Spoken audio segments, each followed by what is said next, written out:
Salut à tous, j'espère que vous allez tous très bien. Aujourd'hui, on se retrouve pour une nouvelle vidéo, une nouvelle histoire. Aujourd'hui, on va parler d'une personne que j'admire beaucoup en tant que chrétien et que j'admire en général parce qu'elle me motive et qu'elle montre une puissance. On va aujourd'hui parler du roi Baudouin IV, le roi de Jérusalem.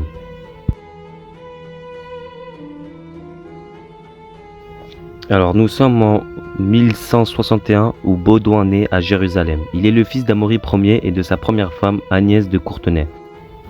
Les Francs sont à la tête du royaume qu'ils ont eux-mêmes fondé en 1099 suite à la première croisade et qui ne disparaîtra qu'en 1291. En 1163, Amaury est sacré roi de Jérusalem et Baudouin est amené à lui succéder. Il est donc destiné à accomplir de grandes choses et reçoit une éducation privilégiée digne d'un prince.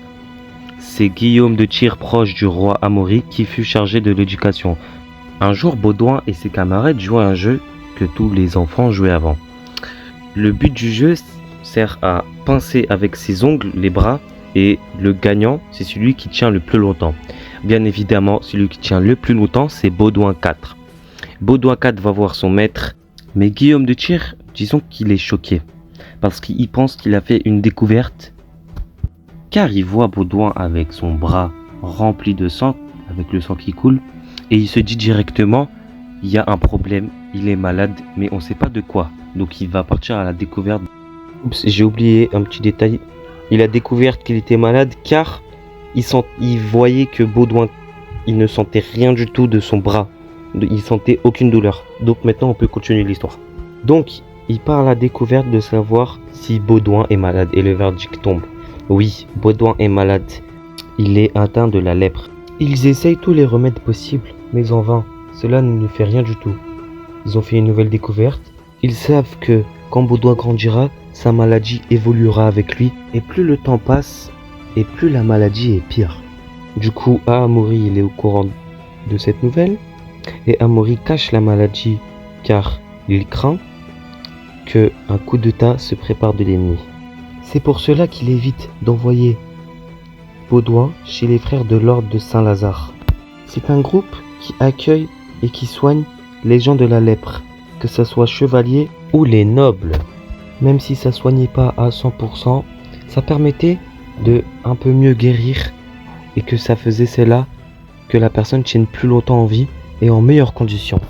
Donc le roi de Jérusalem est au courant de ce qui va se passer avec cette maladie.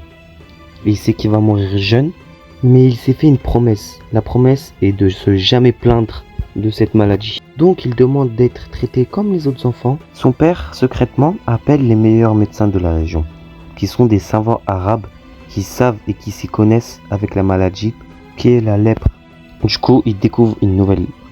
Et la nouvelle est que le Baudouin ne ressent aucune douleur du bras droit. Aussi, on adapta son entraînement militaire pour que l'enfant roi puisse manier l'épée du bras gauche.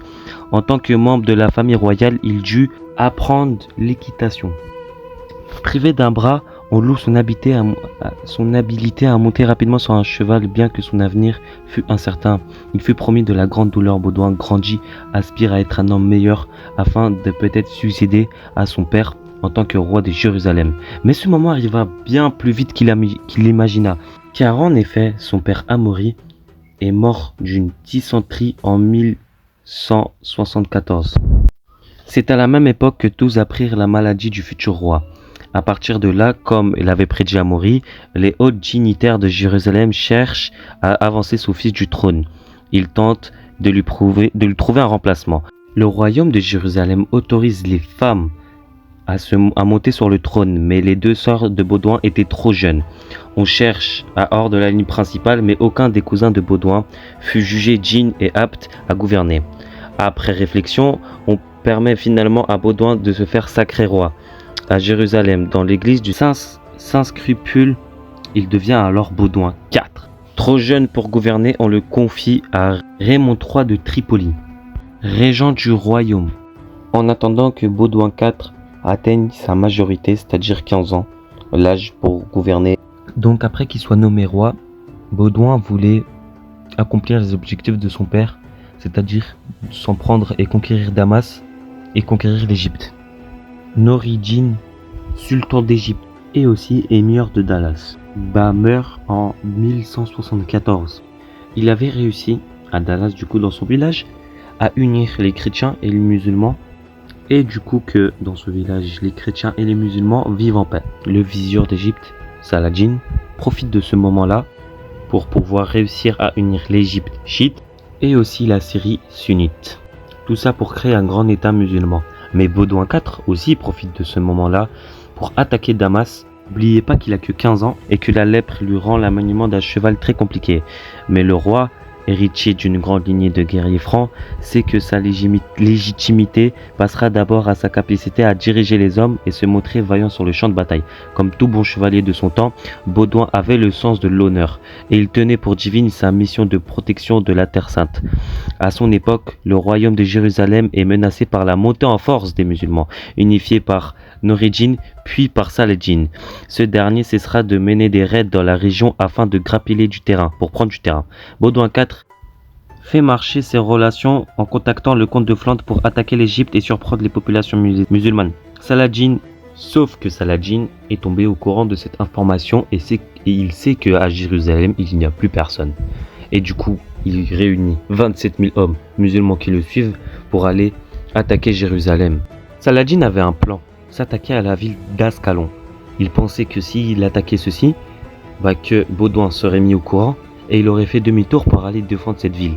Et qu'il voulait le prendre en guet-apens, en sachant qu'il a plus d'hommes et que Baudouin a moins d'expérience que Saladin. Mais bien évidemment, Baudouin IV a été mis au courant avant les musulmans et se dirige à Ascalon avec que quelques milliers de soldats chrétiens. Mais après cela, il se retrouve piégé dans la forteresse par un détachement de l'armée musulmane. Saladin, tellement confiant, il pense que Baudouin IV ne sortirait pas de cette forteresse. Du coup, profite et laisse l'armée musulmane devant cette forteresse. Et Saladin profite pour envoyer d'autres soldats piler les différentes villes de la région.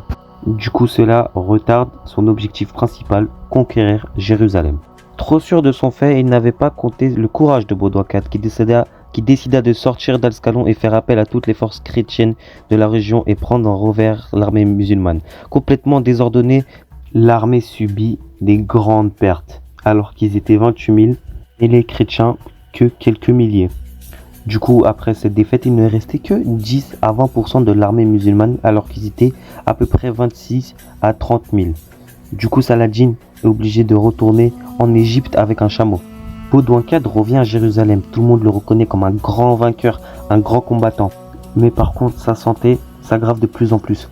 En quelques années, Baudouin IV peut devenir aveugle et a du mal à se déplacer tout seul. Mais à l'époque, on pensait que la maladie se transmettait de manière héréditaire, c'est-à-dire de père en fils, et que quand le fils sera père, transmettra à son nouveau fils. Du coup, le roi de Jérusalem ne voulait pas se marier par peur que son fils ait la même maladie que son père, c'est-à-dire le lèpre. Le roi savait que dans quelques années, il serait plus de ce monde et qu'il allait mourir. Du coup, il a dû trouver quelqu'un qui serait digne de porter le nom de roi. Mais attendez, retournons un peu en arrière. Et attention, accrochez-vous, car si vous ne suivez pas, bien sûr, si vous ne suivez pas, vous ne pourrez pas comprendre et peut-être vous pourriez vous perdre. Vous vous rappelez quand je vous ai parlé des hauts dignitaires de Jérusalem, cherchant un candidat au trône après la mort d'Amaury Ier?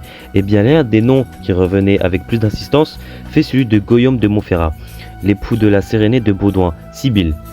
Après plusieurs années de règne et sans espoir de décédance, Baudouin IV se dit qu'il aurait bien été pratique de se faire de son beau-frère son successeur. Problème, Guillaume de Montferrat meurt en 1177. Heureusement, il a le temps de mettre enceinte Sibylle qui donnera naissance à un fils.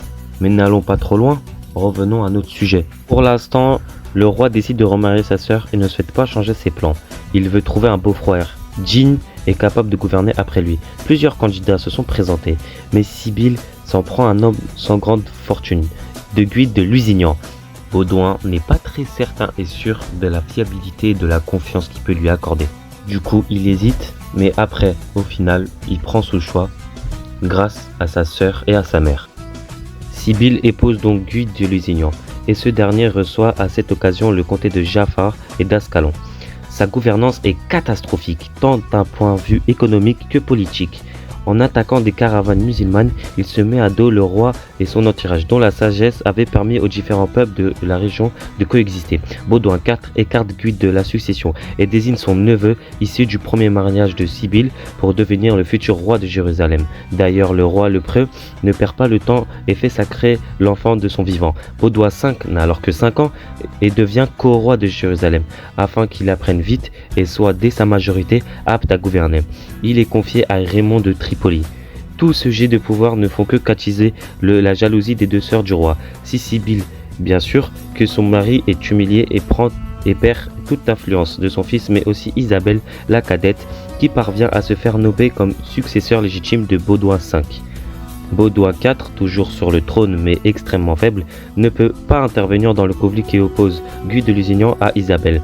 Les tensions deviennent palpables et se matérialisent sur le champ de bataille, ce qui donne lieu à une véritable guerre civile au sein du royaume. C'est dans ce contexte que Baudouin IV s'éteint en 1185 à l'âge de 24 ans. Il meurt attristé des divisions qui subsistent dans son royaume, mais avec l'espoir d'avoir assuré sa succession. Malheureusement, le jeune Baudouin V succombe à une maladie en 1186. Du coup, après la mort de Baudouin V, Guy de Lusignan prend du coup le rôle de roi.